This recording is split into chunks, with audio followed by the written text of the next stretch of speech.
El carácter científico de las humanidades, epistemología de las artes y las humanidades. Esta conferencia va a tratar sobre el sentido de lo científico en el ámbito humanístico. A lo largo de la conferencia vamos a desarrollar especialmente 4 apartados. En un primer apartado responderemos a la pregunta sobre qué significa tener carácter científico, qué significa ser ciencia. En un segundo apartado intentaremos responder a la pregunta qué tipo de rigor cabe esperar de las llamadas ciencias humanas. El tercer apartado trata de responder a la pregunta sobre el lugar que ocupan las humanidades en el conjunto del saber. Y en un cuarto y último apartado desarrollaremos el punto los retos de las humanidades para el siglo XXI. Los retos de las humanidades en tanto que saber científico para el siglo XXI. Comenzamos pues con la primera parte de esta conferencia. ¿Qué significa tener carácter científico? En definitiva, ¿en qué consiste ser ciencia? La palabra ciencia es una palabra que hay que tomar en un sentido analógico, no en un sentido unívoco, y hay que tener en cuenta los diferentes significados y alcances de esta palabra a lo largo de la historia del pensamiento. No vamos a desarrollar aquí toda una historia del concepto de ciencia, pero sí que vamos a comenzar haciendo referencia a una manera de entender la ciencia en boca de uno de los grandes científicos del mundo moderno y contemporáneo, nada más y nada menos que Albert Einstein. En un librito titulado Mis ideas y opiniones, habla de la siguiente manera, dice: respecto a la ciencia, podemos muy bien definirla para nuestros requisitos como pensamiento metódico encaminado a la determinación de conexiones normativas entre nuestras experiencias sensoriales. Esta es la manera de entender la ciencia de manera muy sintética y resumida en Einstein. Pensamiento metódico encaminado a la determinación de conexiones normativas entre nuestras experiencias sensoriales. En esta definición que acabamos de leer, se pone el acento en 2 aspectos. Por una parte, la necesidad de la experiencia a través de los sentidos. Los datos que llegan a través de los sentidos son el elemento nuclear de estudio científico. Y, en segundo lugar, las reglas, las leyes, las normas, las regularidades o conexiones normativas, que son, de alguna manera, lo que el científico intenta descubrir en la naturaleza. En esta definición bastante amplia y no excesivamente centrada en lo físico o en lo natural de Einstein, en esta definición se encuentra de todas maneras un papel predominante, un papel preponderante de lo cuantitativo, de lo que puede ser medido. En cierto modo, la física, como ciencia moderna por excelencia, la física moderna consiste sobre todo en una matemática de la naturaleza, en una matemática de la naturaleza donde lo importante está en las mediciones, donde lo importante está en los resultados de unas mediciones que podemos comparar entre sí. En este sentido, la conciencia subjetiva, la experiencia de la conciencia, lo que sería, diríamos, el fenómeno inmaterial del conocimiento por parte del sujeto, queda de alguna manera relegado en esta definición de ciencia que hemos leído, y en general en cualquier visión de la ciencia donde lo decisivo sea únicamente el elemento cuantitativo. Algunos autores románticos fueron críticos ya en el siglo XIX y en el XVIII, finales del XVIII, con esta manera diríamos, cuantitativa de entender la ciencia, con esta manera, podríamos decir, fría, o racional o calculadora de entender la ciencia. En este sentido, es muy conocida la crítica o el reproche del escritor alemán Goethe al respecto. Lo vamos a leer ahora.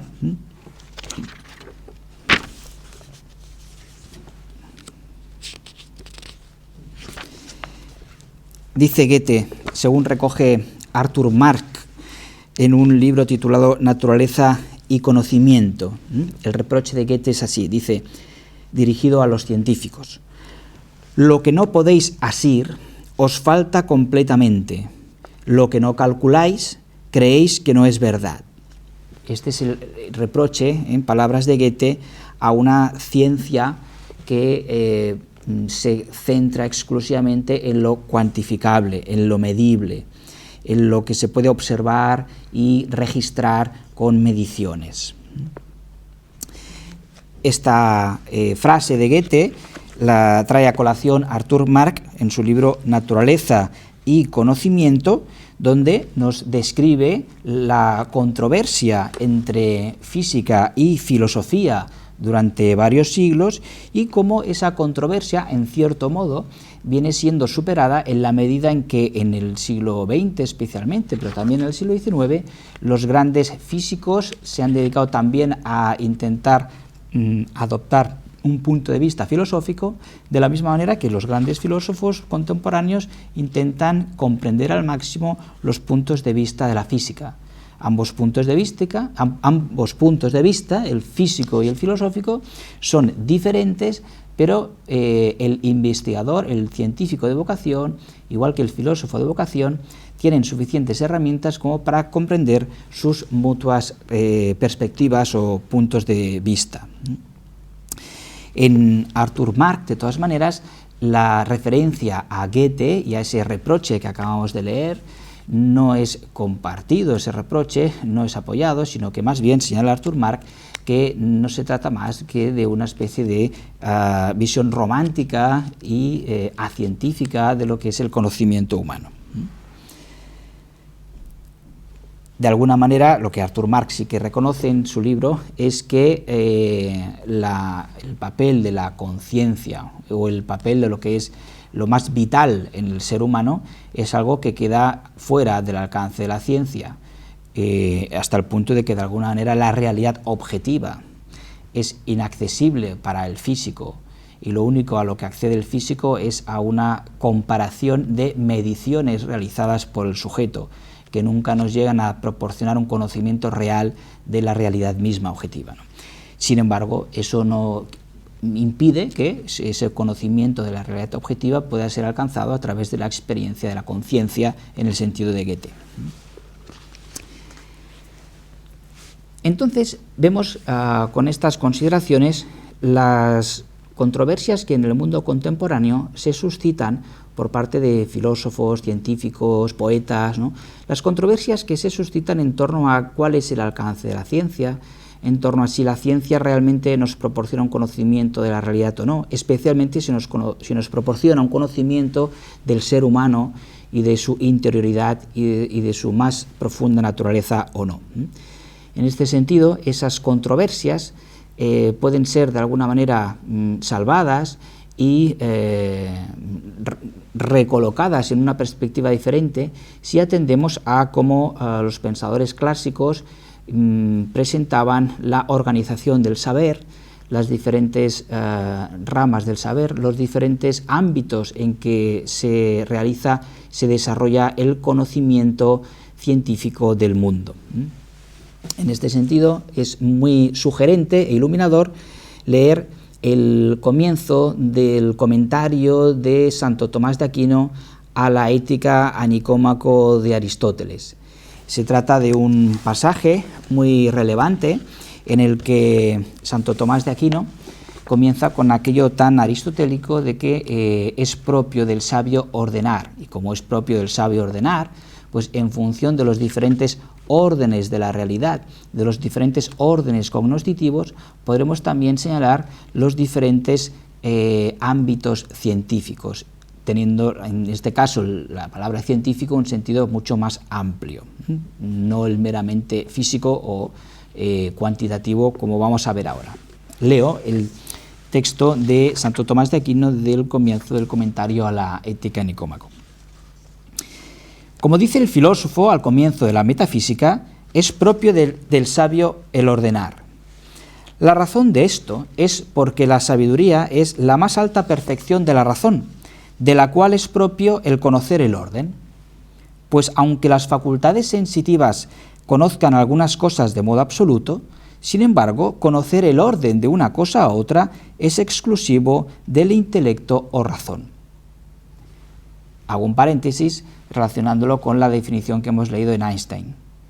Aquí Santo Tomás de Aquino está diciendo que tanto tiene que intervenir el conocimiento a través de la experiencia, el conocimiento de la realidad a través de la experiencia, como la actividad de la razón o de la inteligencia por la cual se pone un orden en los objetos del conocimiento. También en la definición de Einstein, como acabamos de ver, se habla de experiencias sensoriales y se habla también de conexiones normativas, que de alguna manera son especialmente descubiertas o propuestas por la inteligencia del científico. Continúa el texto de Santo Tomás, pero el orden aparece a la razón de 4 maneras. Aquí vamos a ver esta división cuatripartita que presenta en este pasaje Santo Tomás de Aquino y que resumidamente consiste en decir que básicamente los 4 grandes ámbitos del saber son el ámbito de la física, la lógica, la ética y un 4º ámbito de la producción artística o artesanal. Tengamos en cuenta que en toda la historia del pensamiento, una y otra vez encontramos desde los antiguos a los modernos una división tripartita del conocimiento, donde se establece en diferentes perspectivas y con diferente vocabulario una división del saber en 3 grandes ámbitos: física, lógica y ética, es decir, conocimiento del mundo, conocimiento de la propia inteligencia, de nuestra propia razón, y en tercer lugar el conocimiento práctico, el conocimiento orientado a la acción. En este caso Santo Tomás añade un 4º ámbito, y es el ámbito en el que la acción está destinada a producir un objeto exterior que trasciende la propia actividad, que es el ámbito de la poiesis. Leo. Pues hay cierto orden que la razón no hace, sino solo considera, como es el orden de las cosas naturales. Ese es el ámbito donde quedaría todos los saberes especulativos, todos los saberes puramente especulativos que tienen por objeto el universo físico, la naturaleza, donde hay pues un comportamiento que sigue pues unas leyes puramente físicas. Es el ámbito del saber especulativo. En concreto, aquí pues en realidad se incluiría también para Aristóteles, y en esto lo sigue Santo Tomás, el conocimiento de la naturaleza en sentido de la física aristotélica, pero también las matemáticas, que también nos proporcionan un conocimiento de la naturaleza, de lo cuantitativo en la naturaleza, pero conocimiento de la naturaleza al fin y al cabo. Y también, por supuesto, pues todo el ámbito de la metafísica, la filosofía primera, que sería, por supuesto, para Aristóteles y para Santo Tomás, el ámbito más elevado dentro de este saber especulativo.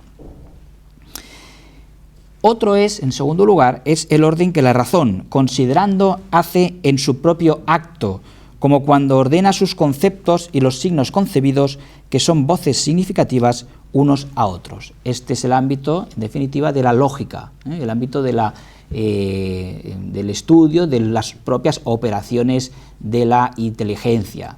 Es lo que los clásicos llamaban la lógica en sentido amplio.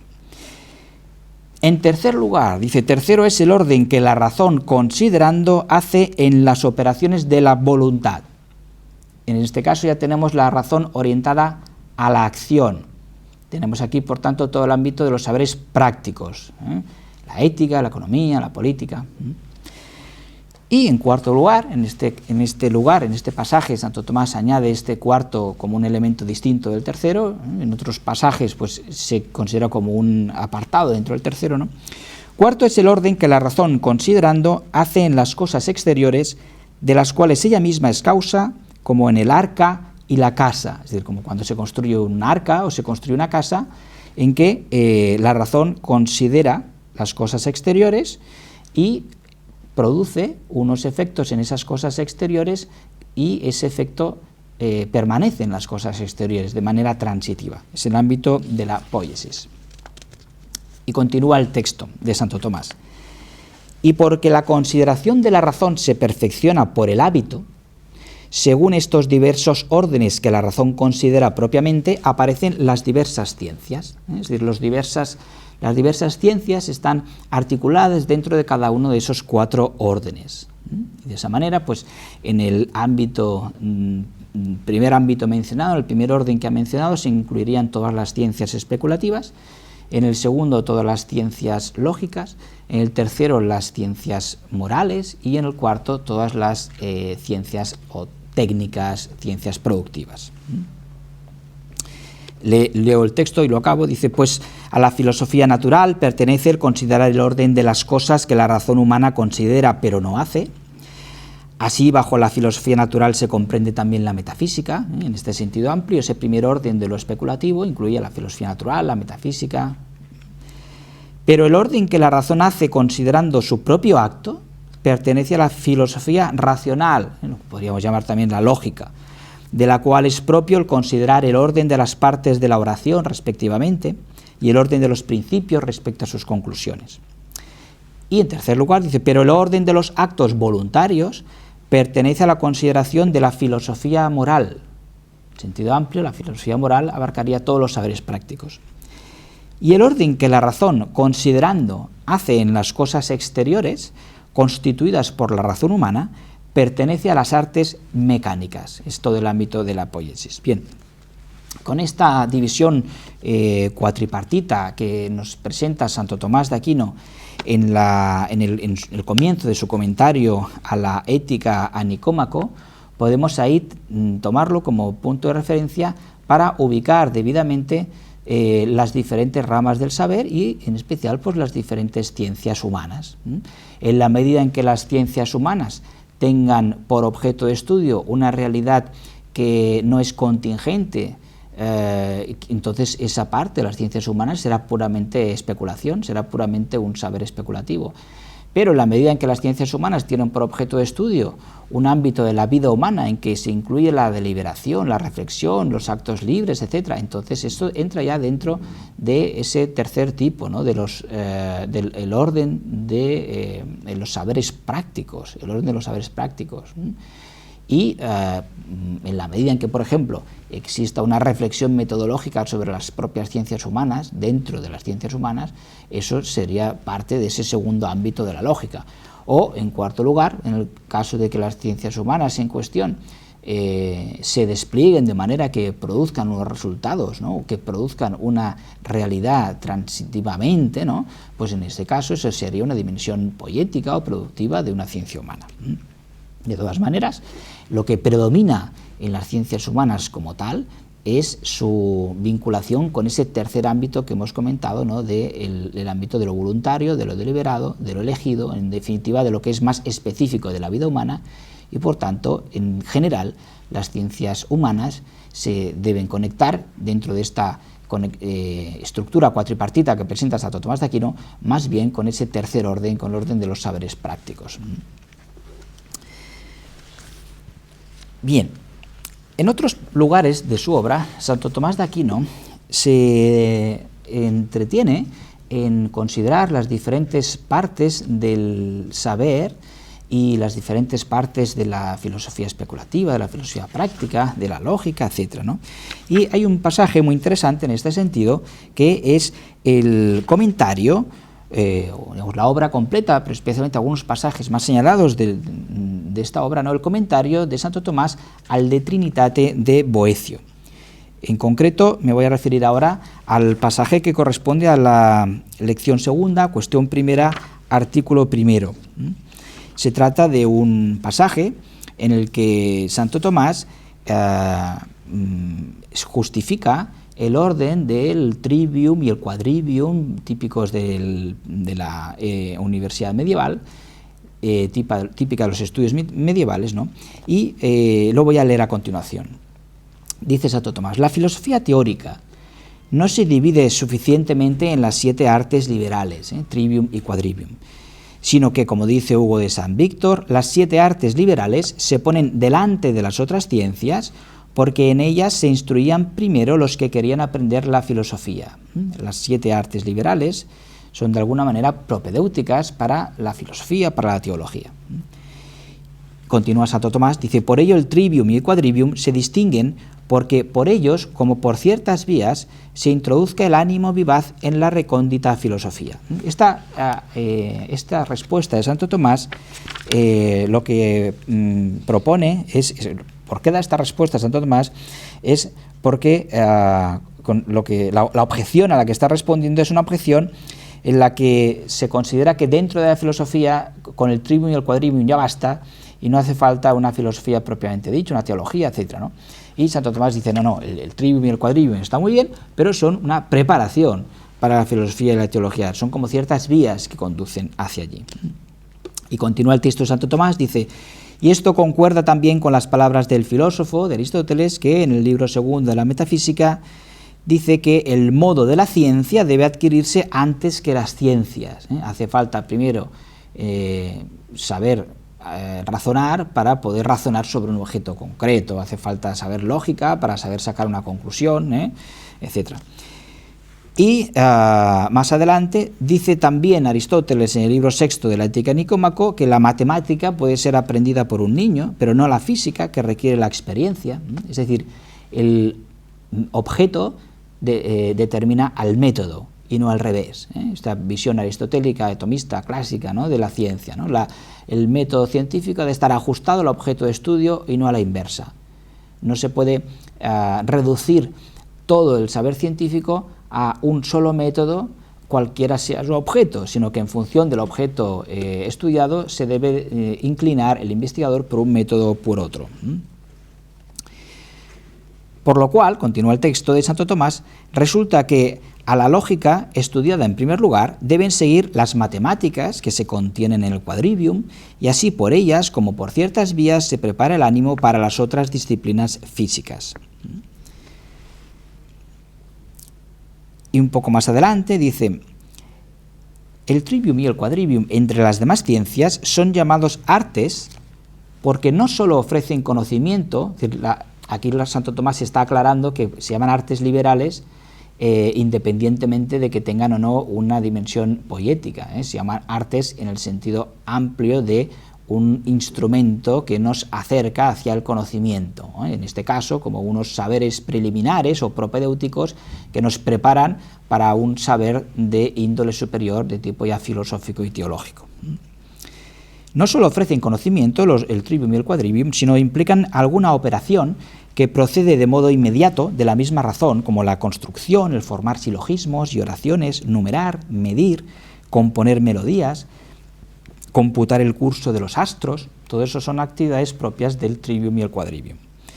En cambio, las otras ciencias o carecen de operación y solo dan conocimiento, como la ciencia divina y la natural, es de los saberes puramente especulativos, la metafísica, la filosofía de la naturaleza, por lo cual no pueden tener el nombre de arte, pues se llama arte la razón factiva, o tienen una operación corporal, como la medicina, la alquimia y otras de esta clase. Es decir, los saberes de tipo médico, por ejemplo, o la química, dice aquí alquimia, según el término antiguo, ¿no?, son saberes que también son de tipo especulativo, aunque tengan una proyección sobre lo material.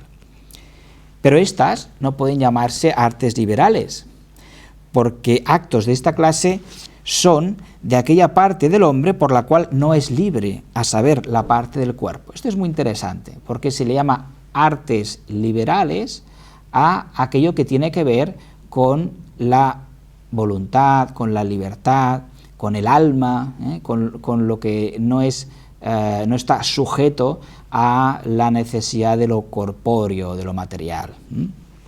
Y continúa el texto de Santo Tomás. En cambio, la ciencia moral, aunque sea en orden a la operación, sin embargo, aquella operación no es acto de la ciencia, sino más bien de la virtud. Pero en el caso de los saberes prácticos, la ética, la política, la economía, los saberes prácticos, que son todos ellos saberes morales, se perfeccionan no por una mera aplicación técnica, sino que se perfeccionan por una operación que es de tipo moral y que es, por tanto, por la virtud por lo que se perfecciona las potencias que tenemos dedicadas a esos ámbitos. En cambio, la ciencia moral, aunque sea en orden a la operación, sin embargo, aquella operación no es acto de la ciencia, sino más bien de la virtud, como se patentiza en el libro sexto de la Ética Nicómaco, de donde no puede llamarse arte, porque más bien en aquellas operaciones la virtud está en lugar del arte. En este caso está haciendo referencia a Santo Tomás a esa distinción importantísima entre el ámbito de la praxis y el ámbito de la poiesis. El ámbito de la praxis es el ámbito de la virtud, mientras que el ámbito de la poiesis es el ámbito de la tecné, el ámbito del arte propiamente dicho. Y por ello, concluye, los antiguos definieron que la virtud es el arte de vivir bien y rectamente, como lo dice, por ejemplo, San Agustín en el libro cuarto de la Ciudad de Dios, en el sentido de vivir bien y rectamente, y entonces se usa la palabra arte en este sentido amplio, ¿no? En el sentido de operaciones.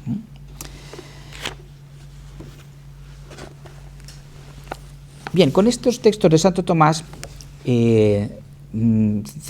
damos paso ya al segundo apartado. ¿Qué tipo de rigor cabe esperar de las ciencias humanas?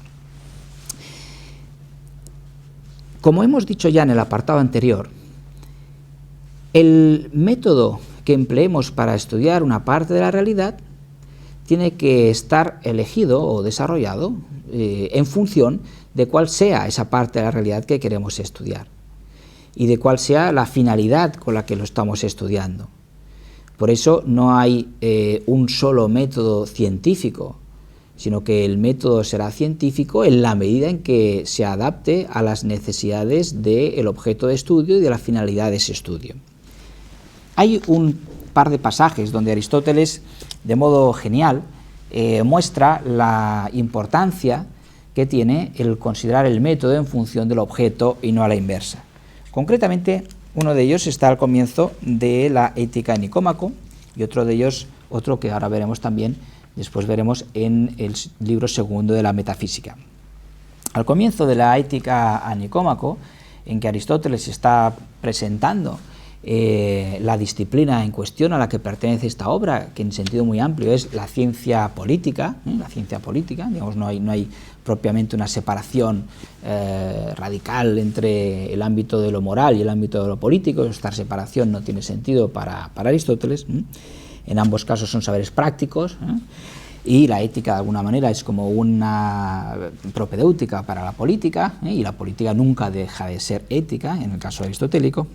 Pues bien, al comienzo de la Ética Nicómaco, libro primero, capítulo tercero, dice Aristóteles: es propio del hombre instruido buscar la exactitud en cada género de conocimientos en la medida en que la admite la naturaleza del asunto.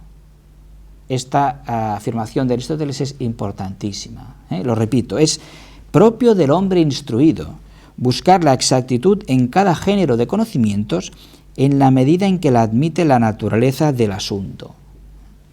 Es decir, no hay más ciencia porque alcancemos más exactitud, sino que la exactitud en cuanto a su cantidad y su extensión están no necesariamente ligadas a lo más o menos estricto del saber en cuestión. No por ser más exactos comprendemos mejor una realidad. Voy a poner un ejemplo muy sencillo. Si yo tengo un reloj que va ligeramente retrasado, es decir, que tiene un ligero retraso respecto a la hora real, ese reloj, a lo largo de todas las 24 horas del día, en ningún instante está siendo completamente exacto, en ningún instante. Y si tengo, por otra parte, otro reloj que no es que atrase o se adelante, sino que simplemente no funciona, está parado ese reloj, habrá seguramente, entonces, con un reloj normal, de estos de 12 horas, ¿no?, habrá a lo largo de un día de 24 horas 2 instantes en que habrá señalado la hora con total exactitud, total y absoluta exactitud, pero solamente en 2 instantes. El resto del día no habrá acertado. Entonces, ¿dónde hay más exactitud? Pues hay más exactitud en el reloj que no funciona, porque hay 2 momentos del día en que es absolutamente exacto, mientras que el otro reloj no es nunca exacto. Bien, obviamente, todos preferiremos tener un reloj que, aun no teniendo nunca la total exactitud, sin embargo, simplemente tiene un ligero retraso o un ligero adelanto. Siempre preferiremos ese reloj al reloj que simplemente está estropeado, por muy exacto que sea en 2 momentos concretos del día. Por eso, dice Aristóteles, el hombre instruido, es decir, el hombre educado, el hombre instruido quiere decir la persona que tiene una educación suficientemente amplia como para tener una conversación sobre temas de los que no es especialista, pero puede entender los fundamentos de todas las especialidades, puede entender la conexión de unos razonamientos con otros, es decir, es la persona que tiene una formación general, tiene un conocimiento general de la naturaleza, de la lógica, de los razonamientos, de los silogismos, etc., y aunque no sea especialista en un área, pero es capaz de entender los razonamientos que le ofrezca un experto en esa área, y es capaz de captar hasta qué punto esos razonamientos son válidos, son fidedignos, son meramente probables, etc. Y la frase de Aristóteles viene acompañada de un ejemplo. Dice, evidentemente tan absurdo sería aprobar a un matemático que empleara la persuasión como reclamar demostraciones a un retórico. Obviamente, del matemático se esperan demostraciones y del retórico se espera persuasión. Son diferentes ámbitos del saber y, por tanto, estaríamos muy mal orientados, no habríamos entendido nada de lo que es la ciencia en general ni lo que es el saber en general si esperáramos de un matemático que se limitara a persuadirnos o si esperáramos de un retórico que nos diera demostraciones. Son 2 áreas distintas del saber, 2 objetos de estudio distintos y, por tanto, 2 tipos de rigor distintos.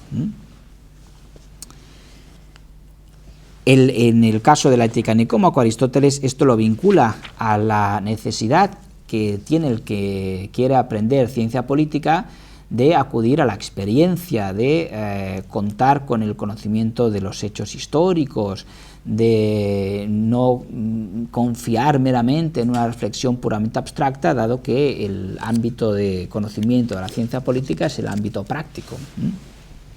Bien, hay otro pasaje también de Aristóteles muy interesante a este respecto, en el que se muestra la importancia que tiene de no caer en una especie de uniformismo rigorista donde todo tenga que ser calificado como científico o no en función de si tiene o no el rigor de las matemáticas, por ejemplo, ¿no? Hay otro pasaje que está en el libro segundo de la Metafísica. Lo voy a leer, es un poco largo, muy interesante. Dice Aristóteles, libro segundo de la Metafísica, capítulo 3. El resultado de las lecciones depende de las costumbres del oyente. Aquí ahora primero Aristóteles lo que hace es colocarnos en el panorama, ¿no?, de lo que es el intento de los expertos de hacer llegar su conocimiento a los que no tienen todavía ese conocimiento. Entonces hay que darle mucha importancia a cuál es la disposición de los que van a recibir ese conocimiento. Efectivamente, deseamos que se emplee un lenguaje familiar. Por ejemplo, si uno quiere aprender algo, quien se lo explica tiene que utilizar un lenguaje que le sea familiar a quien aprende. Si no, no habrá comunicación, en realidad no será posible la adquisición de conocimiento. De lo contrario, las cosas, si no se emplea un lenguaje familiar, no nos parecen ya las mismas. Lo desusado nos las hace menos accesibles y más extrañas. Un ejemplo que pone bien de manifiesto cuál es la fuerza del hábito es lo que acontece con las leyes, en las cuales las fábulas y las puerilidades son, por efecto del hábito, más eficaces que el conocimiento de esas leyes. Ahora bien, Hay hombres que solo admiten un lenguaje matemático. Ya lo dice Aristóteles en el libro segundo de la Metafísica. Ya en el siglo IV a.C. se sorprendía Aristóteles de que hubiera personas que solamente admitieran el lenguaje matemático para aprender algo.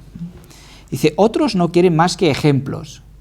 Sería un caso diferente, será la posición de quienes solo aprenden a base de experiencias personales o de revelaciones de secretos personales. Hay también en ciertas corrientes, ¿no?, del mundo contemporáneo, pues estas actitudes, ¿no?, de decir, bueno, solamente podemos aprender algo si lo vivimos como una experiencia personal, sensible, atendiendo a lo emocional. Bien, pues tampoco se trata de aprenderlo todo de esa manera. No tiene mucho sentido aprender el teorema de Tales a partir de una anécdota que me pasó en la infancia, por ejemplo. Puede ayudar, pero no puede pedirse que todo, no puede pedirse ejemplos de ese tipo para todo, ¿no? Otros desean que se invoque la autoridad de algún poeta. Bueno, pues sería algo impropio de la actitud filosófica, sería más bien propio de una actitud propia, pues de la fe, ¿no? Pues el apoyarse en la autoridad en vez de en la razón, ¿no? Bueno, pues en este caso también entre los griegos de la época de Aristóteles, para algunos solamente era válido algo si lo había dicho Homero o si lo había dicho algún trágico. Otros finalmente exigen una demostración rigurosa para todo. Es lo que estamos apuntando ahora, ¿no? Es decir, como algunos dicen, no, todo tiene que tener el mismo tipo de rigor. No. Mientras que otros consideran excesiva esta rigurosidad, bien sea porque no les es posible seguir la cadena de razonamientos, bien sea porque temen perderse en futilidades. Hay en efecto algo de esto en la afectación de rigorismo, es decir, también hay algunos que caen en el exceso de que todo lo quieren interpretar en clave matemática, pero otros caen en el exceso de negar cualquier validez a la explicación matemática porque no la entienden o porque temen que esa explicación matemática no vaya a lo esencial. Bueno, quizá no vaya a lo esencial, pero a lo que va y llega. Por eso algunos la estiman indigna de un hombre libre, tanto en la conversación ordinaria como en las discusiones filosóficas. Este es un punto importante en Aristóteles. Es indigno de un hombre libre estar esclavizado por un método, especialmente si se trata de un método unívoco, de manera que todo se ha de interpretar a la luz de ese método, etc.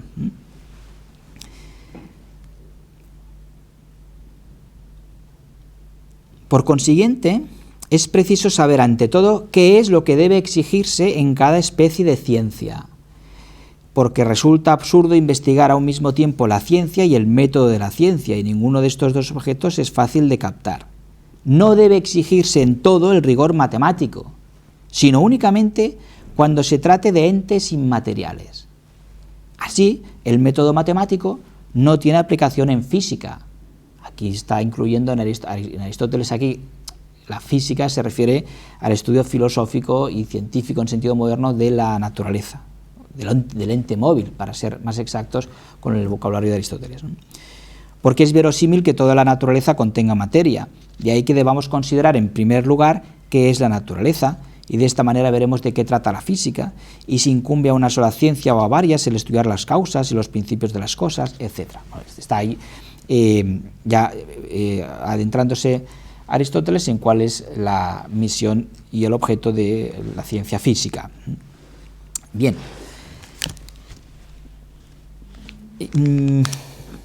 Como resumen de este apartado, menor exactitud no implica menor comprensión, y mayor exactitud no implica necesariamente mayor comprensión. Esto no es solo algo que viera Aristóteles. Hay algunos científicos contemporáneos que, siendo también grandes expertos en su área y siendo también grandes filósofos de la ciencia, han sido también muy conscientes del error que significa confundir mayor exactitud con mayor comprensión. En este sentido, hay un texto de Arthur Eddington, clásico, sobre esta cuestión, que se puede llamar algo así como la anécdota del administrador de colegio. El administrador de colegio. Vamos a leer el ejemplo que pone Eddington sobre este administrador de colegio, que representa lo que sería el que pone solamente la atención en todo aquello que está expresado con rigor matemático, y cómo, sin embargo, esas anteojeras, podríamos decir, ¿no? Esa manera de ver exclusivamente de ese modo toda la realidad le impide conocer realmente lo que ocurre en el colegio. Leo. Se puede aplicar aquí a un colegio o se puede aplicar a cualquier centro de estudios, ¿no? Dice un administrador de colegio, dice Arthur Eddington, en un libro titulado La naturaleza del mundo físico. Dice, un administrador de colegio vive encerrado en su despacho, completamente absorbido por sus cuentas. La actividad intelectual del establecimiento docente se le presenta en forma de facturas. Tiene la vaga sospecha de que detrás de todo eso hay alguna realidad objetiva, algo que correría parejas con el colegio real, pero solo puede representárselo en libras, chelines y peniques.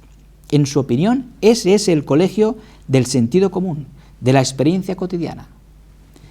La teneduría de libros es, en él, una costumbre inveterada que le ha sido transmitida por numerosas generaciones de administradores que han vivido como ermitaños.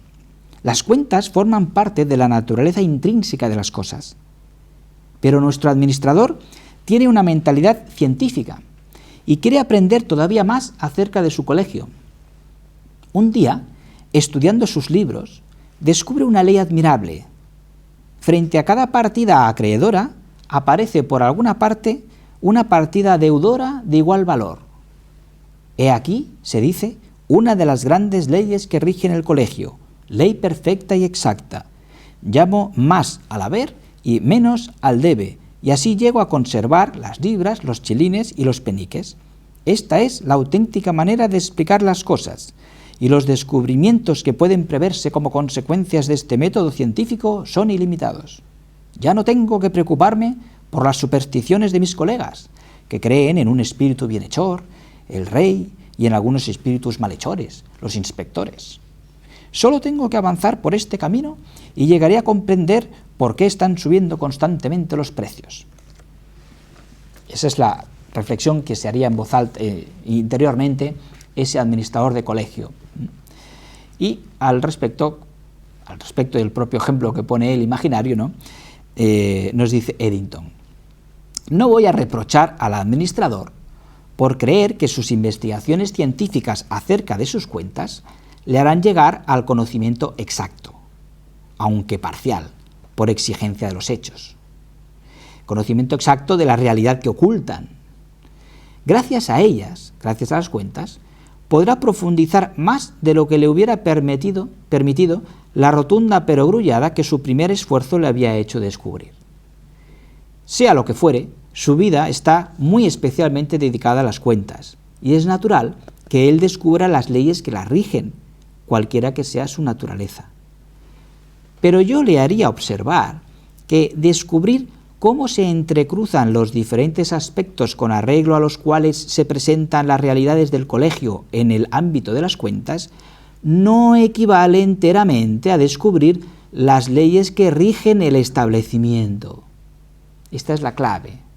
Lo que está diciendo Eddington es que conocer con toda exactitud cómo funcionan las cuentas de un colegio, por qué ahora se debe más, ahora se tiene más, por qué hay este gasto, por qué hay tal ingreso, etcétera, cómo hay esa relación entre ingresos y gastos, etcétera. Conocer todo esto no es lo mismo que conocer las leyes que rigen realmente el funcionamiento del colegio. Y acaba el texto Eddington diciendo: la facultad o el colegio puede zozobrar, pero las cuentas del administrador estarán siempre equilibradas. Es magnífico este texto del año 1929 de Eddington. Bien, pasamos a continuación al tercer apartado. ¿Qué lugar ocupan las humanidades en el conjunto del saber? Aquí es imprescindible referirse a la polémica que a finales del siglo XIX y durante gran parte del siglo XX tuvo como uno de sus grandes protagonistas a Dilthey. Dilthey, Wilhelm Dilthey, es un historiador, básicamente, ¿no?, que ya desde joven se dedicó, no exclusivamente, pero sí como su gran aportación a la historia del pensamiento, a lo que podríamos llamar la metodología de la ciencia histórica, a lo que podríamos llamar la reflexión sobre el alcance de la ciencia en el ámbito del estudio científico de la sociedad y de la historia. Fue Dilthey el que propuso la expresión alemana Geisteswissenschaften para referirse a las ciencias, traducido literalmente ciencias del espíritu, en contraste con las Naturwissenschaften, que serían las ciencias de la naturaleza. Voy a leer ahora un texto de Wilhelm Dilthey del comienzo de su obra más emblemática en este aspecto, que es su Introducción a las ciencias del espíritu. Dice este autor, Dilthey: al final de la Edad Media comenzó la emancipación de las ciencias particulares, entre ellas, sin embargo, las de la sociedad, Gesellschaft, y la historia, Geschichte, permanecieron aún mucho tiempo, hasta ya entrado el pasado siglo, en la vieja servidumbre de la metafísica. La potencia creciente del conocimiento de la naturaleza tuvo como consecuencia para ellas una nueva relación de subordinación no menos opresora que la antigua. Salto unas líneas en que dices que esto no pasó entre los miembros de la escuela histórica, en cierto modo, y más adelante, dice el mismo autor, una página más adelante, dice: cuando Comte, Stuart Mill, etc., intentaron de nuevo resolver el enigma del mundo histórico mediante una transposición de principios y métodos de la ciencia natural, no se pasó de la protesta ineficaz de una intuición más viva y más profunda que no podía desarrollarse ni fundamentarse contra una mezquina e inferior, pero que dominaba el análisis. Es decir, Dilthey considera que, así como en la Edad Media el saber histórico, el saber que podríamos llamar social, etc., estaba subordinado, como en servidumbre, ¿no?, como esclavizado respecto a la teología, considera Dilthey que el nacimiento de la ciencia moderna no sirvió para liberar esos saberes históricos y sociales, sino para someterlos a una nueva servidumbre, es decir, a la servidumbre respecto a las ciencias de la naturaleza. Incluso los fundadores de la sociología contemporánea, como por ejemplo Comte, también cayeron en esta manera opresiva de entender la relación de las ciencias sociales con las ciencias de la naturaleza.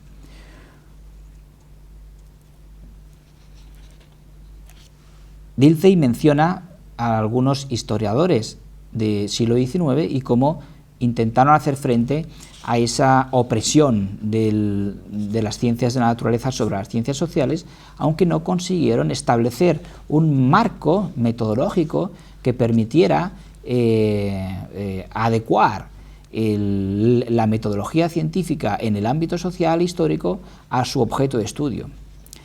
Dice Dilthey: la oposición de un Carlyle y de otros espíritus vehementes a la ciencia exacta era, tanto por la energía del odio como por la limitación de la lengua y el habla, un signo de esa situación. En tal inseguridad acerca de los fundamentos de las ciencias del espíritu, los investigadores particulares ya se reducían a la mera descripción, se contentaban con una concepción subjetiva e ingeniosa, o se arrojaban de nuevo en los brazos de una metafísica que promete al confiado principios que tienen la facultad de transformar la vida práctica.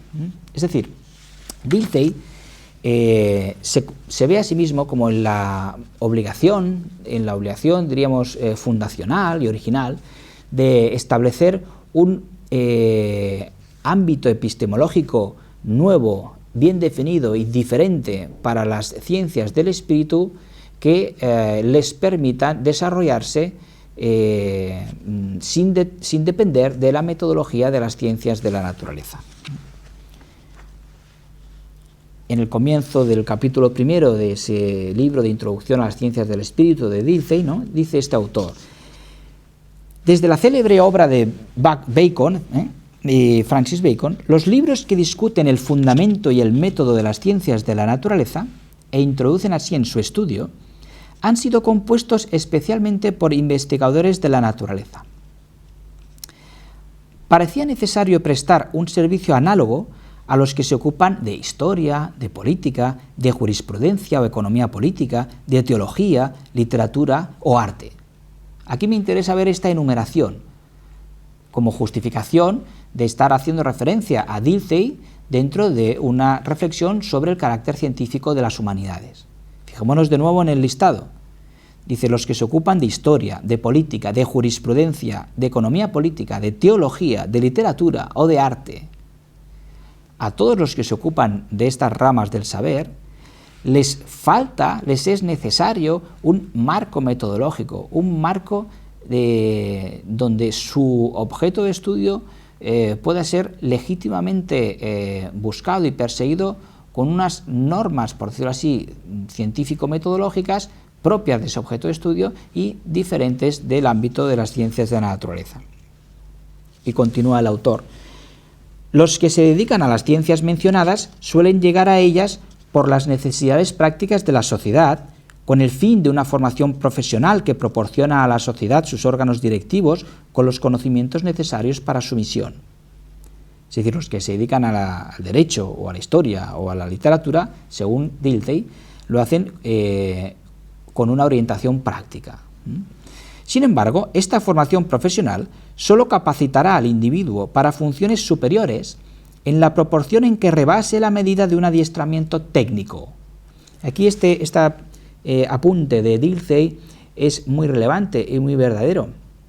Si uno aprende derecho, o uno aprende literatura, o uno aprende historia del arte, pero de tal manera que todo ese aprendizaje está limitado al objetivo de producir una profesión, de desempeñarse dentro de una profesión en la que ese saber esté al servicio de fines impuestos por un orden superior, impuestos, por ejemplo, por el poder político o impuestos por una concepción matemática de la naturaleza o por una concepción materialista de la naturaleza o por una concepción utilitarista de la vida humana. Entonces, en ese caso, todos esos eruditos se habrán convertido simplemente en una especie de mecánicos, una especie de instrumentos al servicio de agentes externos. Por tanto, difícilmente a sus saberes les podemos llamar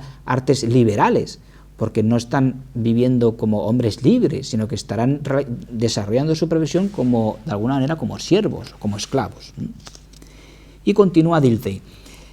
La sociedad es comparable a una gran industria mecánica que se mantiene en marcha mediante los servicios de innumerables personas. El que está provisto entre ellas de la técnica aislada de su profesión particular, por perfectamente que posea esa técnica, está en la situación de un obrero que se ocupa durante toda una vida de un punto concreto de esa industria, sin tener siquiera idea de las demás partes de esa industria y de su cooperación para el fin del conjunto. Está aquí haciendo una denuncia, Dilthey, de cómo muchas veces el hombre de letras es en el fondo tan manipulable y tan servil como puede ser el obrero, en tanto que obrero, en tanto que fuerza manual de trabajo. Y continúa Dilthey, es un instrumento subordinado de la sociedad, no un órgano que coopere conscientemente en su formación. Esta introducción, es decir, esta obra que presenta Dilthey, esta introducción a las ciencias del espíritu, quisiera facilitar al político y al jurista, al teólogo y al pedagogo la tarea de conocer los principios y las reglas que lo conducen a la vasta realidad de la sociedad humana, a la cual, en definitiva, en el punto en que interviene, está dedicada la labor de su vida. Y leo un poco más de este texto, aunque me interesa sobre todo la parte final, la metáfora que hace al final de ese texto. Dice Dilthey, pertenece a la naturaleza de nuestro objeto el que las evidencias que se necesitan para resolver esa cuestión se remontan a las verdades que hay que poner como fundamento del conocimiento, tanto de la naturaleza como del mundo histórico-social. Así entendida esta tarea, que se funda en las necesidades de la vida práctica, coinciden con un problema que plantea el estado de la teoría pura. Aquí el mismo vocabulario remite a la herencia kantiana de este autor. Y continúa Dilthey: las ciencias que tienen por objeto la realidad histórico-social buscan con más intensidad que nunca anteriormente su interdependencia mutua y su fundamentación. Causas que residen en el estado de las ciencias positivas particulares cooperan en este sentido con los impulsos más poderosos que proceden de las conmociones de la sociedad desde la Revolución Francesa. En este sentido, Dilthey está apuntando a cómo es de inseparable en la tarea del investigador en el ámbito de las humanidades su conexión con la historia real, con la vida real, con la geografía real, etcétera, en que está inmerso el propio investigador. Y continúa Dilthey: el conocimiento de las fuerzas que dominan en la sociedad, las causas que han provocado sus conmociones, el recurso de un sano progreso que se da en ella, ha llegado a ser una cuestión vital para nuestra civilización. Y en ese sentido, acaba el texto Dilthey con una metáfora muy interesante. Va a comparar la consolidación metodológica de las ciencias del espíritu, lo va a comparar a la reacción de Sócrates y de sus discípulos frente a la sofística. Lo leo. Dice: por eso aumenta la importancia de las ciencias de la sociedad frente a las de la naturaleza. En las grandes dimensiones de nuestra vida moderna se realiza una variación de los intereses científicos que es análoga a la que aconteció en los pequeños estados griegos en los siglos V y IV a.C., cuando los trastornos en esta sociedad política originaron las teorías negativas del derecho natural sofístico y frente a ellas los trabajos de las escuelas socráticas acerca del Estado. Es decir, esta última metáfora con la que acaba el texto de Dilthey lo que nos está proponiendo es lo siguiente. Lo que está diciendo es que el auge del enfoque cientificista, del enfoque que podríamos llamar también como fisicista, ¿no? Donde hay una visión matemática de la realidad, donde no hay más realidad que lo que se pueda medir, etcétera, ¿no? Ese enfoque, lo que está diciendo Dilthey es que ha tenido grandes logros en el siglo XVIII y en el siglo XIX, grandes aportaciones, ha adquirido un gran prestigio, y es de todo sabido que en el siglo XIX la ciencia con mayúsculas era sinónimo de la ciencia de la naturaleza y era sinónimo de grandes descubrimientos técnicos que proporcionaban comunicaciones, bienestar, etcétera, ¿no? Una especie de nueva religión, como incluso llegó a ser, en cierto modo, en el planteamiento de Comte o en el planteamiento de Saint-Simon, por ejemplo, etcétera, ¿no? Pues bien, lo que está diciendo lo que está diciendo Dilthey es que esta especie de victoria, entre comillas, moral del cientificismo es análogo a la victoria, entre comillas, de la sofística durante los siglos V y IV a.C. en las antiguas polis griegas. Y de la misma manera que aquellos sofistas griegos tuvieron que vérselas con Sócrates y con los discípulos de Sócrates, y de modo parecido, las ciencias del espíritu a las que se refiere Dilthey están adquiriendo un protagonismo que les va a permitir hacer frente a esa especie de tiranía del matematicismo o tiranía del fisicismo. Bien, este planteamiento de Dilthey fue estudiado a fondo por el filósofo español Ortega y Gasset, que es uno de los grandes divulgadores de Dilthey en España. Ortega y Gasset tiene un par de textos muy interesantes que vamos a leer. Realizó una serie de reflexiones muy interesantes sobre el papel de las humanidades, sobre el peligro del cientificismo.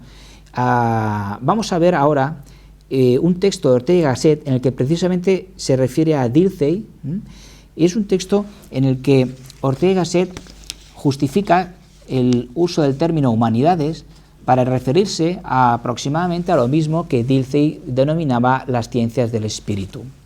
Dice Ortega y Gasset: todo este conjunto enorme de labor teórica se ha llamado en Alemania ciencias del espíritu o culturales y en Francia ciencias morales y políticas. Estas denominaciones, dice Ortega, son de las más desdichadas entre los nombres de las disciplinas científicas, que, por caso curioso, no han tenido nunca buena suerte al ser nombradas. Y en una nota al pie de página, cuando hace esta observación, Ortega y Gasset, el propio Ortega, en una nota al pie, sugiere que la dificultad para encontrar una denominación exitosa y correcta de este ámbito de conocimiento, de lo que podríamos llamar las humanidades, esa dificultad no es meramente una dificultad lingüística, sino hay algo más de fondo. Dice Ortega, el hecho es tan general, es decir, no solo en alemán, en francés, en español, sino que es un hecho general, que por fuerza se oculta tras él una causa histórica de rango categórico, referente al origen y evolución de la ocupación teórica en la vida humana. Es decir, no es una circunstancia casual que haya dificultades para fijar un vocabulario referido a las ciencias humanas. Y el propio Ortega dice, yo he propuesto que se las llame sencillamente humanidades. Esto está escrito a principios del siglo XX y a principios del siglo XXI parece que esta propuesta de Ortega y Gasset ha tenido cierto éxito y parece que se ha venido consolidando esa expresión en el ámbito de la metodología científica. Y continúa Ortega argumentando de la siguiente manera. Dice, basta para ello ampliar el significado que esta palabra, humanidades, tuvo en los estudios medievales y renacentistas y advertir que esta ampliación no hace sino instalar el término en el más propio y natural sentido de su acepción vulgar. Es decir, Ortega defiende el uso del término humanidades como heredero, en cierto modo, de lo que serían las artes liberales, de las facultades de artes de la Edad Media.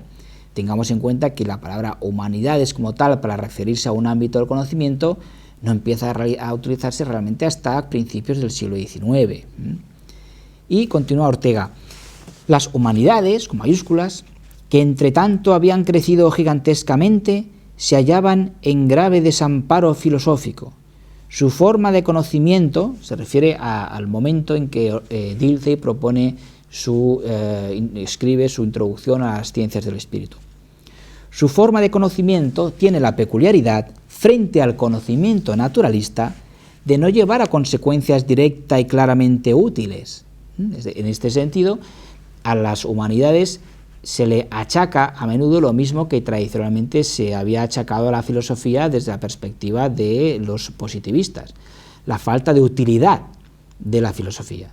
También se achaca entonces la falta de utilidad a las humanidades.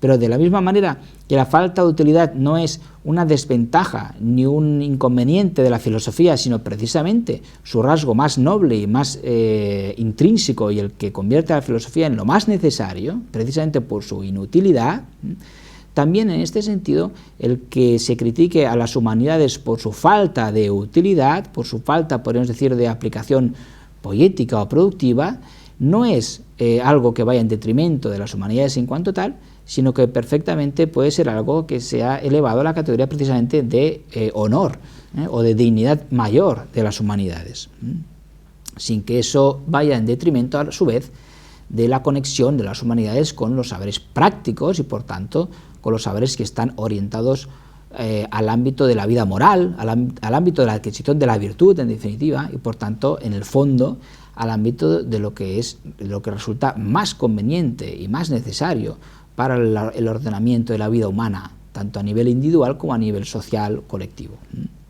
Y continúa Ortega.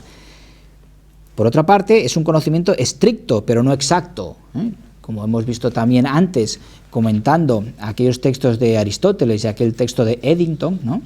Las humanidades proporcionan un conocimiento en sentido estricto, aunque no un conocimiento con la exactitud que pueden proporcionar ciertas ramas del conocimiento naturalista. Bien, acabo aquí la cita del texto de Ortega y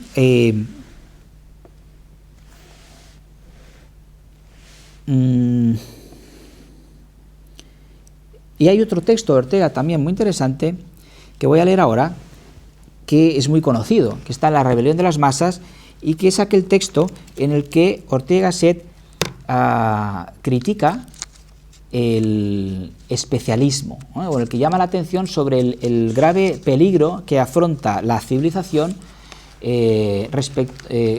frente al especialista. Esto a principios del siglo XX podría resultar chocante. Podríamos pensar que ser bárbaro significa no tener cultura, ser analfabeto, no tener conocimientos científicos. Entonces es chocante pensar que podamos acusar de bárbaro a un especialista, a una persona que resulte en su especialidad pues un gran experto. Y sin embargo Ortega y Gasset tiene la amplitud de miras como para percibir precisamente en cierto rasgo del especialista un peligro de caer precisamente en la barbarie, un peligro precisamente contra la civilización como tal. Y esta inclusión del especialista o del especialismo, ¿no?, en lo que llamaría Ortega en la rebelión de las masas, el hombre masa, esta inclusión llamó la atención de algunos científicos y filósofos alemanes, y en general en Europa fue Ortega y Gasset muy reconocido, también en Estados Unidos, por la rebelión de las masas. Concretamente, Erwin Schrödinger llama la atención sobre este texto de Ortega y Gasset en la rebelión de las masas. Leo el texto de Ortega. Dice, hablando del hombre, del científico, que está tan concentrado en su especialidad, que está ciego de alguna manera para el resto de la realidad, ¿no? Dice, es un hombre que de todo lo que hay que saber para ser un personaje discreto, conoce solo una ciencia determinada, y aun de esa ciencia solo conoce bien la pequeña porción en que él es activo investigador. Llega a proclamar como una virtud el no enterarse de cuanto quede fuera del angosto paisaje que especialmente cultiva, y llama diletantismo a la curiosidad por el conjunto del saber. El caso es que, recluido en la estrechez de su campo visual, consigue en efecto descubrir nuevos hechos y hacer avanzar su ciencia, que él apenas conoce, y con ella la enciclopedia del pensamiento, que concienzudamente desconoce. ¿Cómo ha sido y es posible cosa semejante? Porque conviene recalcar la extravagancia de este hecho innegable. La ciencia experimental ha progresado en buena parte merced al trabajo de hombres fabulosamente mediocres y aún menos que mediocres. Schrödinger, comentando esta cita de Ortega y Gasset, añade una consideración muy interesante acerca de cuál es la misión del científico, que es una misión que tiene, por tanto, que evitar esa barbarie del especialismo. Schrödinger recoge un informe de 1947, de un informe concretamente de la Comisión para la Reforma Universitaria en Alemania, después de la Segunda Guerra Mundial. Pues un grupo de rectores de universidades alemanes pues forman una comisión en la que unos expertos preparan un informe sobre cuál ha de ser el perfil del profesor de la universidad, cuál ha de ser el perfil, diríamos, científico, investigador, pero humano también, del profesor de universidad. Y ese informe dice de la siguiente manera, lo recoge esto Schrödinger en su libro Ciencia y Humanismo. Dice este informe: todo profesor de universidad debería mostrarse capaz a. De ver los límites de su materia, de hacer en su enseñanza que los estudiantes adquieran conciencia de dichos límites y de ponerles de manifiesto que, más allá de esos límites, intervienen fuerzas que ya no son completamente racionales, sino que brotan de la vida y de la misma sociedad humana. Y B, todo profesor de universidad debería mostrarse capaz de mostrar, a propósito de cada tema, el camino que, trascendiendo sus límites estrechos, conduce a los horizontes más amplios a que pertenece. Esta descripción, fruto de un informe encargado por una comisión, etc., esto tiene un estilo frío, considera Schrödinger, una manera muy racional, muy calculada, muy fría, ¿no?, de decir algo que de suyo es verdadero. Pero Schrödinger puntualiza, esto que se dice aquí en este informe es muy verdadero, es muy útil, muy interesante para plantear lo que es la vida científica, la vida académica, etc. No obstante, dice Schrödinger, creo que habría que formular esta exigencia para el científico, para el investigador, para el profesor de universidad de otra manera. Y leo cómo lo formula Schrödinger, es que es muy interesante, ¿no? Dice, nunca perdáis de vista, le va a poner mucho más sentimiento en su mensaje, ¿no? Dice, nunca perdáis de vista el papel que vuestro particular objeto de estudio desempeña en la gran representación de la tragicomedia de la vida humana. Permaneced en contacto con la vida, y no tanto con la vida práctica, sino más bien con el fondo ideal de la vida, que siempre es mucho más importante, y mantened a la vida en contacto con vosotros. Si no sois capaces, a largo plazo, de explicar a cualquiera lo que habéis hecho, vuestra actividad ha resultado inútil. Es dicho con otras palabras, lo que quiere decir Schrödinger es que es importante y esencial para la vocación científica el evitar la barbarie del especialismo. Es imprescindible para el científico tener un conocimiento suficientemente amplio de otras ramas del saber, de lo que podríamos decir lo que sería una formación humanística, una cultura general, etcétera, suficientemente amplia. De otra manera, ese especialista no será más que un bárbaro más que destruya los cimientos de la civilización. Este apartado lo quiero concluir con una frase muy emblemática de Joseph Pieper, en la cual se nos dice en muy pocas palabras mucho acerca de los límites de la ciencia, en el sentido de la ciencia natural y también en el sentido de las ciencias humanas, ¿no? Y la importancia de descubrir en la verdadera vocación científica un trasunto, como un fondo de actitud filosófica. Puede haber actitud filosófica desarrollada sin dedicarse a ciencias particulares, pero no puede haber verdadera vocación científica, aplicación a las ciencias particulares o a una parte de la realidad, sin que haya de alguna manera un trasfondo de actitud filosófica. Leo la frase a la que me quiero remitir de Pieper y con la que cierro este apartado. Dice Pieper, la moneda de plata del hablar científico lleva como aleación el oro del callar filosófico. La moneda de plata del hablar científico lleva como aleación el oro del callar filosófico. Esto es, en muy pocas palabras, la síntesis de lo que es lo académico, de lo que es lo que en algunos contextos se llamó el conflicto de las facultades, ¿no? Es decir, realmente la plata es para la ciencia, pero el oro es para la filosofía. Pero en la plata científica hay ya también algo de oro filosófico, en la medida en que el científico no es meramente alguien que se limita a sacar un provecho de su investigación, a aportar resultados técnicos de su investigación, un progreso material para la humanidad, etc. No se limita a eso, sino que el científico, como también decía, por ejemplo, Poincaré, ante todo es movido en su investigación por el gozo en la contemplación de la verdad. Y ese gozo en la contemplación de la verdad es ya actitud filosófica, es ya algo propio de la filosofía.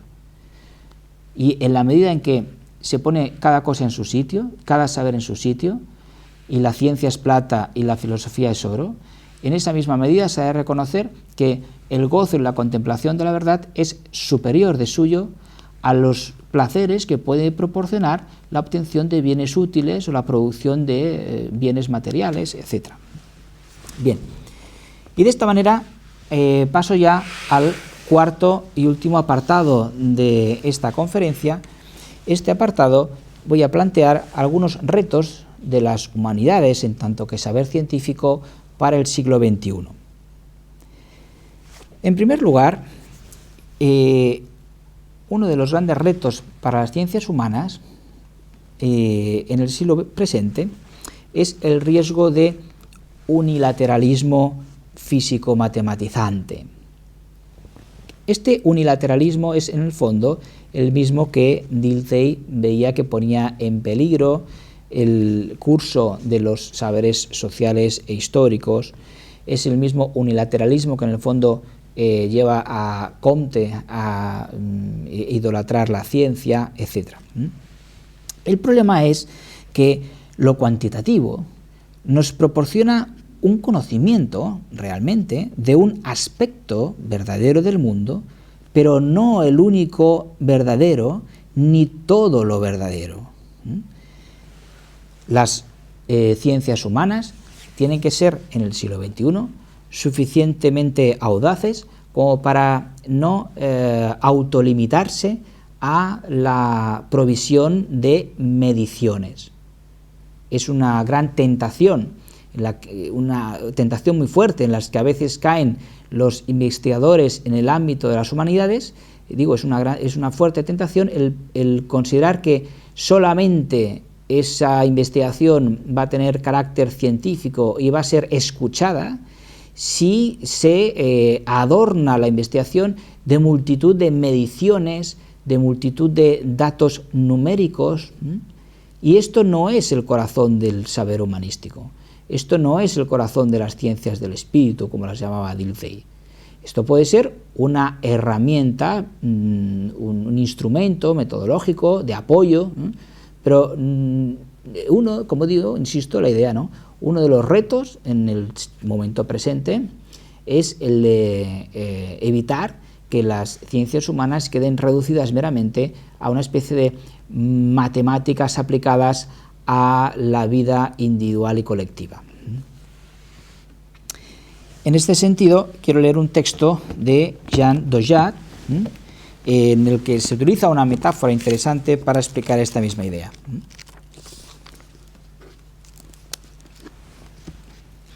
Leo el texto de Jean Dojat, de un libro titulado La obra de la inteligencia en física. Dice este autor: una talla, como la calcula un sastre, por ejemplo, cuando prepara un traje, una talla no nos hace conocer toda la realidad del vestido. No nos dice de qué tejido está hecho, pero nos informa de algo que pertenece realmente al vestido y que es exactamente de orden cuantitativo. Es un verdadero conocimiento. Puede compararse el conocimiento que del mundo adquiere la física no con la clasificación de los vestidos por sus números de guardarropa, sino con el conocimiento de los vestidos por sus tallas. Para un sastre que ha tomado las medidas de su cliente, una americana se reduce a una serie de cifras: contorno de talle, contorno de pecho, etc. De igual manera, con una serie de números, la física confecciona el mapa del mundo. Bien, este ejemplo de Jean Dojat nos sirve para entender que el empleo de las mediciones de una perspectiva matemática, estadística, por ejemplo, etc., en el ámbito de los saberes humanísticos, no ha de ser más influyente que lo que puede ser los cálculos de la talla para la confección de un vestido por parte de un sastre. Para ser un buen sastre no le bastará con tomar la talla bien, le hará falta saber qué vestido necesita su cliente, para qué va a usar ese vestido, qué material es el que dispone para realizar ese vestido. Obviamente, medir bien al cliente, tener bien registrada la talla del cliente, será útil para que el vestido tenga una mayor eficacia, para que realice mejor su función. Pero no puede ser esa el único elemento de la tarea del sastre. De la misma manera, el científico social, el literato, el artista, el jurista, el economista, no pueden reducir su actividad a las mediciones. Es imprescindible que en el ámbito de los saberes humanísticos lo cuantitativo esté siempre subordinado a lo cualitativo. Y por otra parte, otro de los grandes retos de las humanidades para el siglo XXI, en tanto que saber científico, es el reto de la provisionalidad de las teorías científicas, o también lo que podríamos decir, el problema del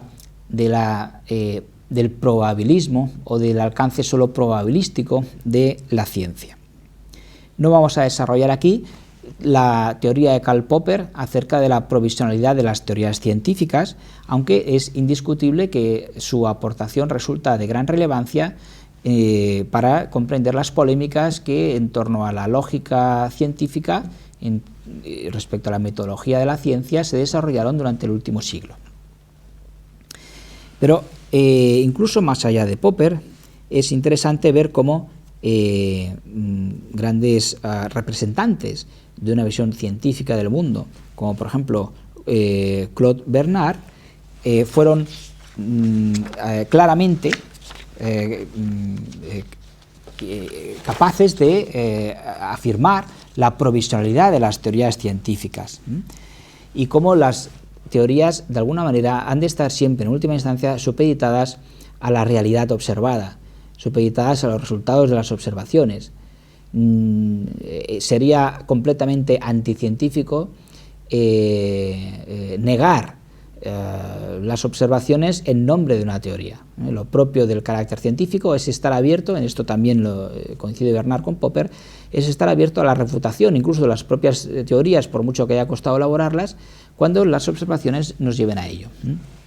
Dice Bernard, por ejemplo, en una palabra, es preciso modificar la teoría para adaptarla a la naturaleza y no la naturaleza para adaptarla a la teoría. Eso sería, en estas palabras de Bernard, estaría recogido de alguna manera la diferencia entre ciencia e ideología. El ideólogo no acepta la realidad, sino que la niega, mientras que el científico somete sus teorías a los cambios que sean necesarios para que se adapten a la realidad observada. Y de todas maneras, esta observación de Claude Bernard no es nueva. Ya en tiempos de Aristóteles, el propio Aristóteles, pues fue muy incisivo a la hora de mostrar cómo el saber científico ha de ser un saber en el que siempre prime de alguna manera la realidad observada, en el que incluso pues lo que se pueda afirmar a partir de lo observado sea siempre provisional, a la espera de que nuevas observaciones nos obliguen, nos lleven a modificar nuestras explicaciones o nuestras hipótesis explicativas. Y en ese sentido quiero también acabar ya con este apartado y acabar ya, por tanto, con esta conferencia sobre el carácter científico de las humanidades, con unos textos de Aristóteles, concretamente del Decaelo, del libro tercero, en que Aristóteles podemos encontrar en Aristóteles, en el Decaelo y en otros lugares, ejemplos de cómo la actitud correcta del científico es una actitud de abertura hacia la experiencia real, hacia los datos observados, y de predisposición a retomar explicaciones anteriores, reformarlas, retocarlas donde sea necesario, etc. Dice Aristóteles en el Decaelo. Dice, de hecho, sus explicaciones de los datos de la experiencia no están de acuerdo con los datos mismos, se refiere a los platónicos. La causa de ello estriba en la deficiencia de los primeros principios que establecen. Lo que quieren es enmarcarlo todo dentro de ciertas opiniones determinadas. Está criticando el modo no científico de proceder de los platónicos.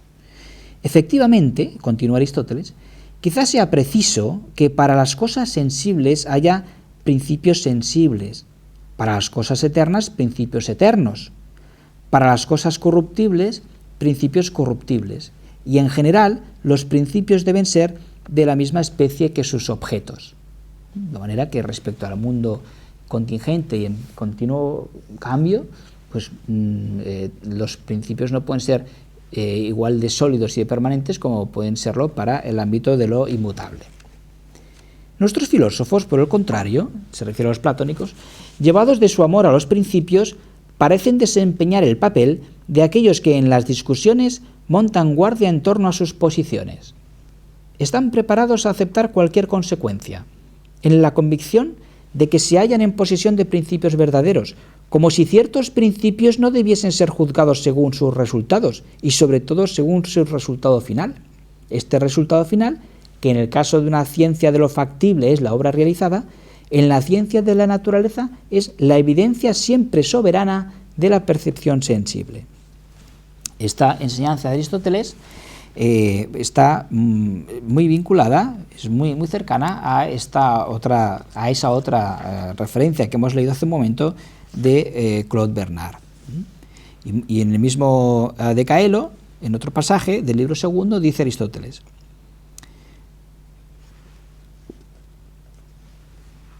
cuando discute las teorías de los pitagóricos sobre la posición de la Tierra, dice: no tratan de edificar las teorías y las causas para explicar los hechos observados, sino que violentan los hechos para hacerles entrar en ciertas teorías y opiniones que les son propias, y se esfuerzan solamente en acomodarlos a ellas. Es decir, Aristóteles, en controversia con los pitagóricos, les acusa de no tener una actitud científica, en definitiva, es decir, de tener una actitud que podríamos llamar, usando vocabulario posterior, una actitud ideológica. Manipulan la realidad de los hechos para adaptarla a sus teorías. Y continúa Aristóteles: mas hay otros muchos filósofos que estarían de acuerdo con ellos en reconocer que no se debe localizar la Tierra en la región central y fundamentan su convicción no en los hechos, sino más bien en los razonamientos. Es decir, que accidentalmente puede un ideólogo tener razón en lo que afirma, pero no por el camino por el que ha llegado, sino porque coincide con una afirmación probable de los que han llegado por otro camino a esa afirmación. Es preciso, dice Aristóteles, en La generación de los animales, en otro pasaje, dice: es preciso fiarse de las experiencias más que de las teorías, y de las teorías solo en la medida en que se reconoce evidentemente que son conformes a la experiencia. O incluso, en otro pasaje de la Generazione e Corruptione, dice Aristóteles: los que viven en mayor intimidad con los fenómenos de la naturaleza son también más capaces de establecer principios fundamentales que les permitan una amplia concatenación. Bien, estas palabras de Aristóteles sirven para cerrar esta conferencia y para insistir en cómo uno de los retos de las humanidades y en su carácter científico para el siglo XXI consiste precisamente en estar apegados a la realidad, en estar conectados con la realidad que se estudia, en no caer simplemente en una ideología, en una vaga teoría que se aparta de la realidad del objeto estudiado. Eso no es propio del carácter científico y no es tampoco propio de las humanidades, en la medida en que se podría concluir con aquella frase clásica de Terencio, ¿no? Humano soy y nada de lo humano me es ajeno. Bien, pues acabamos aquí.